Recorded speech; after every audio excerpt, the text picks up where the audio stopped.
Okay, good morning. Got a couple of things that happened over the weekend we'll talk about. The aggravated assaults, the first one we had was, I guess we'll just call it an assault. It was on Saturday morning.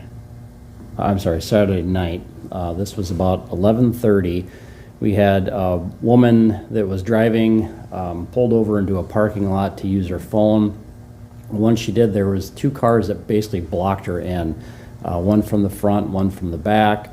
As they got out, and then she got out, was kind of wondering what's going on. One of the suspects ended up punching the victim. The victim did not know the suspect. She was able to get back into her car, lock the door. The suspect then used a bottle and started breaking windows on the car. The victim was backing up to try to get out of there, ended up hitting one of the cars, and then finally was able to leave the parking lot. Then the other two cars started chasing her.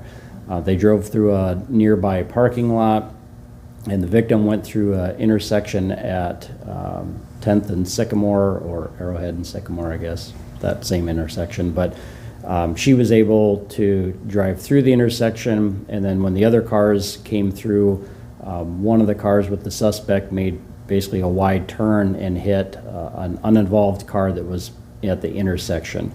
The victim ended up coming to the law enforcement center, reporting it to police.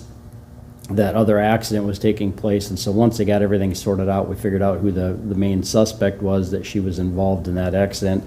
She was arrested for the aggravated assault from threatening the victim and then breaking the windows. And then related to the accident, she was also charged with DWI first, reckless driving, having an open container, and then substitute license plates. The victim did not have any serious injuries. Do you want a name with that?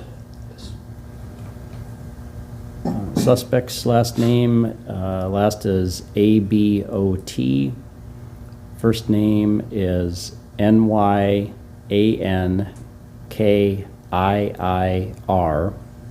Middle is MICHAEL, and she is 21 from Sioux Falls. How old is the victim? The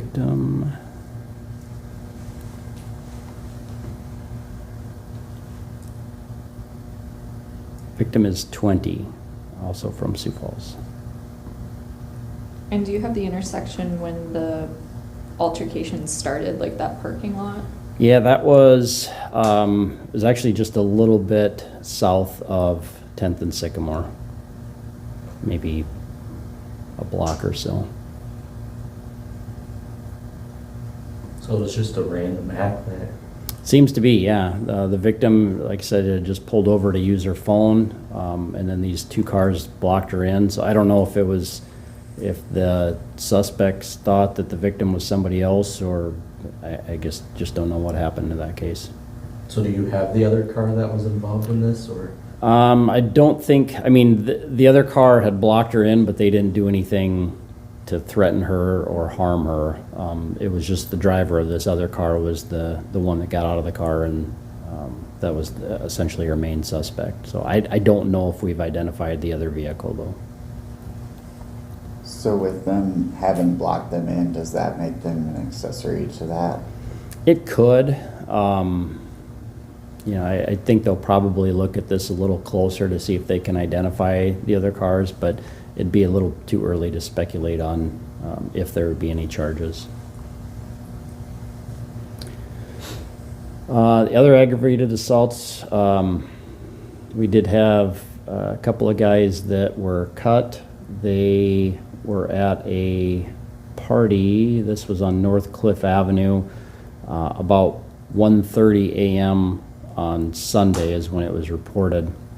And actually they had been stopped by a trooper, and then the trooper saw that they had cuts, called police, and then we kind of pieced things together. So there had been a party. There was outside a business near 52nd Street North and Cliff Avenue.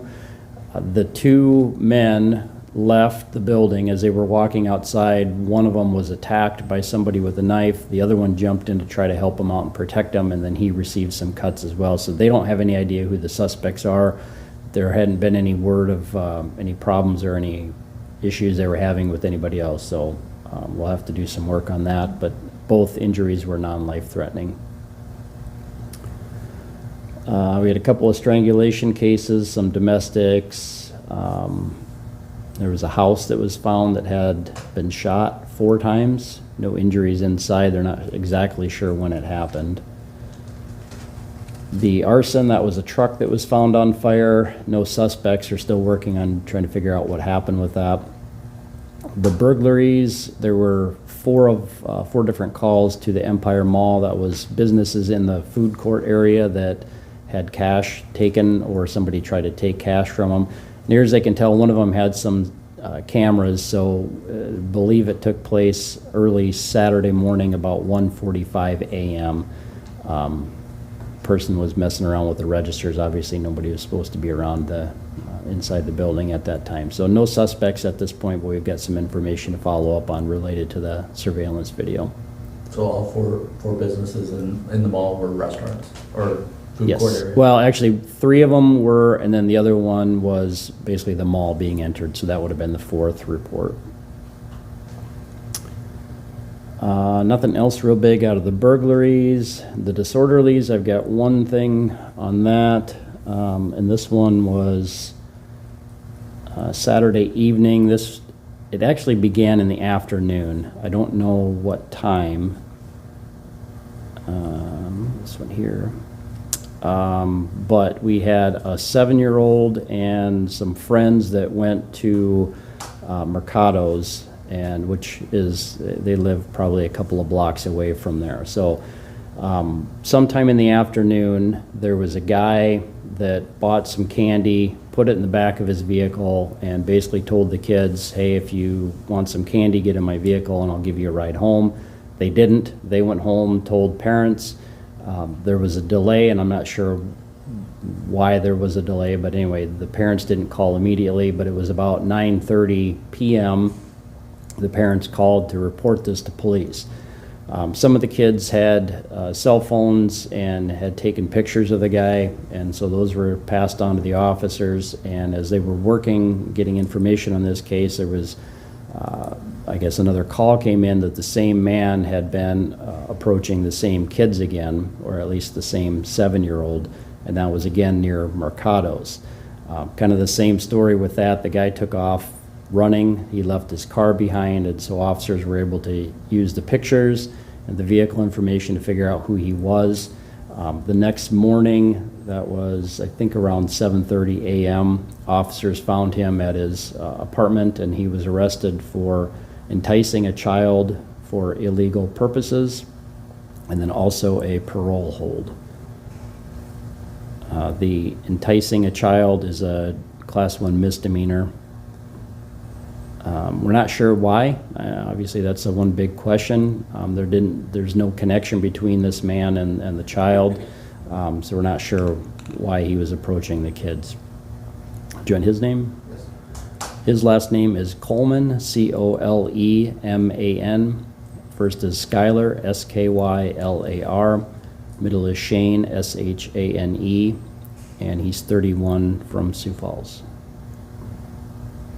And I just have the age of the 7-year-old. That was the parent that reported it. The other kids, I don't have ages on them, so I don't know how old they were or how many exactly. It just said he was there with friends. And no connection with a previous incident that occurred over on Valley View? No, the one on Valley View from last week was a woman, so obviously no connection with that. It's kind of like the same situation where like the kids did the right thing by calling the police. Yeah, the kids did the right thing, and that's what we always say is, parents need to have that talk with or the children if there's any strangers that approach them. Obviously, we don't want them going with them or getting into any vehicle, but they need to go home, tell a parent or a trusted adult, and it really is up to the parent. I would say the sooner these things are reported, the more likely we are to find the people. There's things that happen. I mean, life happens. You're not always able to report things right away, so I can't fault the parents for not immediately calling, but they did call, so they did the right thing as well.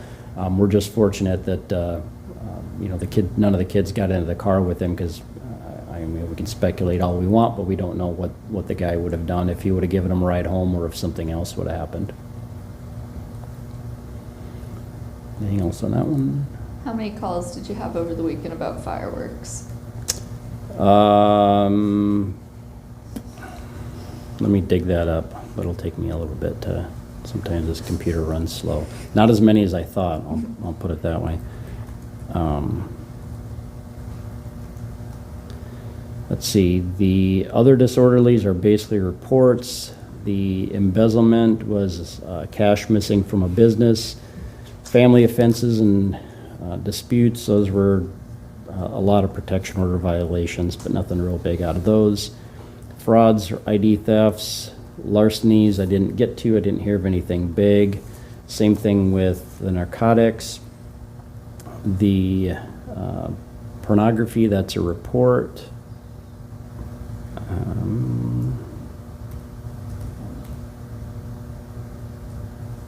Sorry, I'm trying to multitask. The rape, that one we made an arrest on.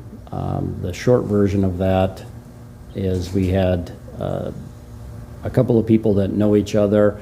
The victim has been staying with the suspect on Saturday. This was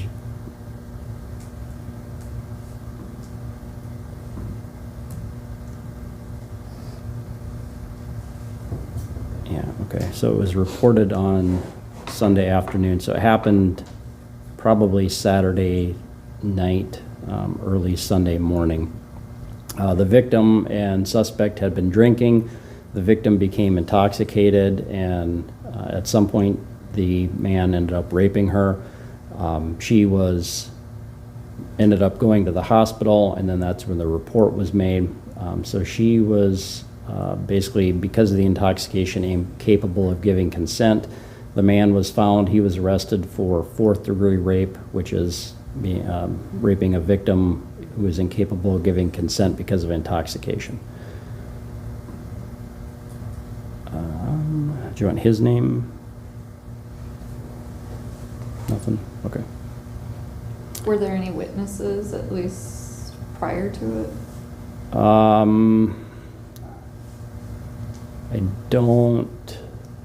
I don't think the report, I don't think so. The report really didn't go into that. So around the time that it happened, I don't believe there were any witnesses there. But there could be other details. Usually the reports we get the initial thing and then some others come trickling in after that. But what the information I have right now, I don't believe anybody else was there.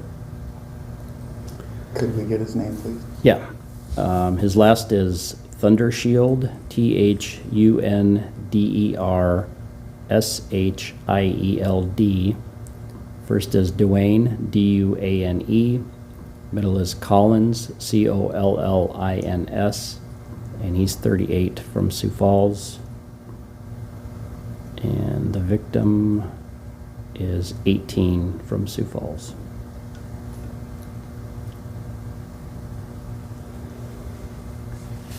Going back to the where the lady was blocked in, can we get some advice for what people should do in that situation? Like if somebody's blocked in? If someone is blocking in and aggressively going after someone, and Yeah, I mean, it really kind of depends on the circumstances. You know, I think doing what you can to get out of that place, to get to a safe place, is probably the best thing to do, and then immediately calling 911. That's pretty much what happened with this case. You know, ideally, you'd want to call 911, but the reality is you want to get yourself to a safe place first. And so if you're in your vehicle and somebody's attacking you, you know, get to a place where you feel relatively safe and then call police. And really, that's what she did. She got out of that area. They started chasing her. She was able to get away from them and then call police while she was driving, and ended up coming to the law enforcement center to make that report.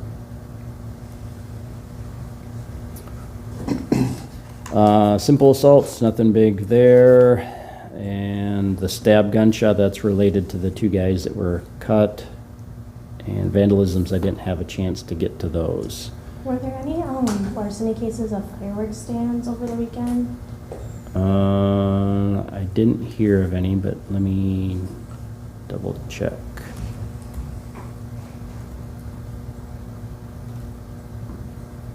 Let me see what I can, this is pretty fast.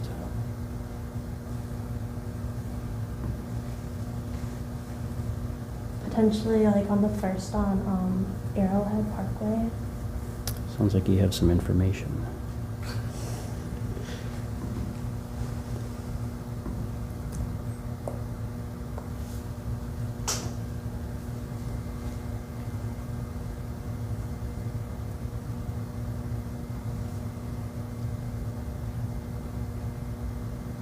We could also touch on that after if you want more time to look it up. It could be yeah. SO, because I think the stand's past Veterans Parkway.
Okay, first fireworks calls. On Friday, there were 12. Saturday, there were 32. Sunday, 47. And 3 so far today. Do you have a number of like tickets at all? Killing me small.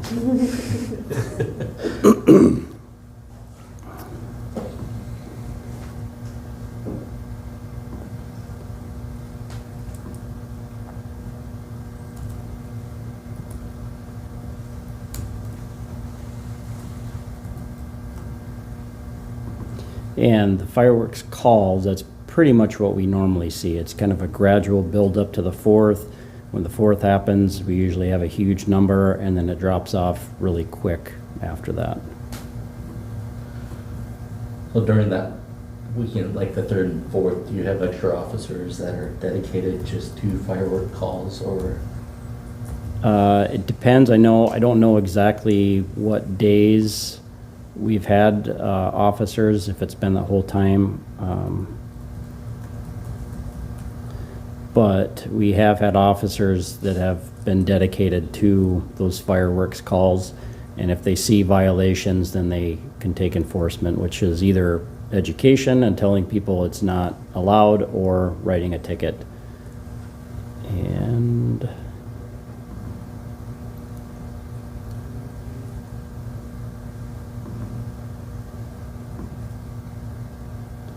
the tickets, one on Saturday, 2 on Sunday,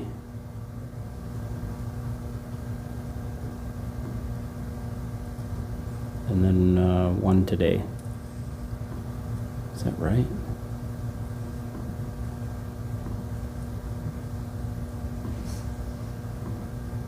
Just to make sure I hit the right dates in here.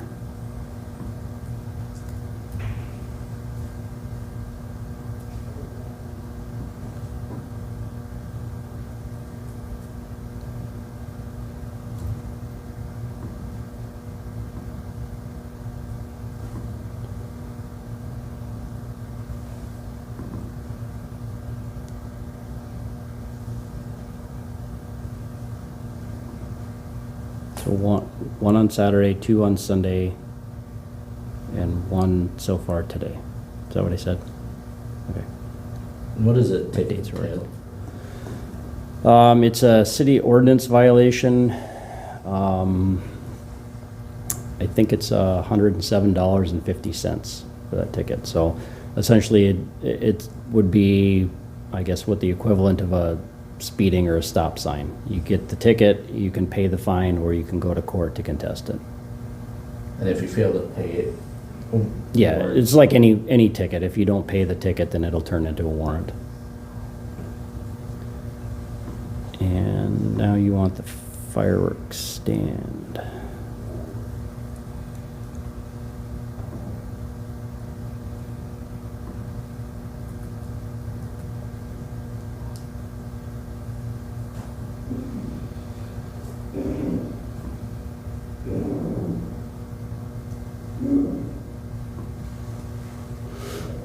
This has been really fast today, and I don't want to jinx it, because it's normally not having this much luck, but,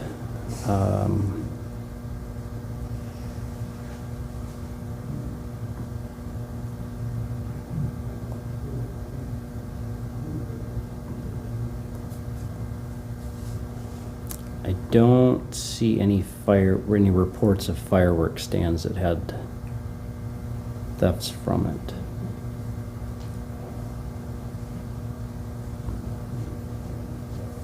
So it might have been outside of city limits. Maybe check with the sheriff's office, see if they had anything. Just as a reminder for folks too about, what fireworks are and aren't allowed in Sioux Falls, mind talking about that a bit? Yeah, so the way the city ordinance is worded, it's anything that has an audible report, so it makes noise, has a projectile or launching component. Any of those things are illegal in Sioux Falls. What we always say is that kind of boils things down to like snakes, sparklers, smoke bombs, maybe some other smaller novelty things, but if it moves at all or makes noise, it is illegal in Sioux Falls. It's pretty clear. I kind of tell people all the fun stuff is not legal in Sioux Falls, so don't shoot it off. Those are the things that will have police called. Those are the things that may result in a ticket. If people want to shoot off fireworks, they need to go to a place where they can legally do so. Outside of city limits, it's completely allowed. I would say that people need to clean up after themselves. We always hear a lot of reports out in the county areas, people shooting off fireworks and leave a big mess behind. Littering is another thing that could factor into that as well. So we just want people to make sure that they're being polite, not leaving a mess behind, and certainly they want to be safe when they're lighting off fireworks. And we're kind of in the thick of the weekend now. I'm sure you guys are watching out for any road safety, especially people that have probably been drinking and possibly getting behind the wheel too. Is that something that kind of always picks up as we get to the 4th, even if we're Well, close to the weekend? Or? yeah, I mean, I'd say impaired driving is something that happens throughout the time. Certainly there's going to be other times, other days where you may see a little bit more of it. I don't know how much people, I think usually people, when they think about the 4th of July, it's hanging out, shooting off fireworks. They aren't necessarily getting behind the wheel and driving. Certainly there is some of that. And so officers are always watching out for impaired drivers. Doesn't matter what time of day it is, but they may have a little bit more heightened sense of it if it's a holiday or extended weekend type of thing. The same goes for boats, people on boats. Well, we don't have to worry about boats in Sioux Falls, but I'm sure. Anything else? Okay, thanks.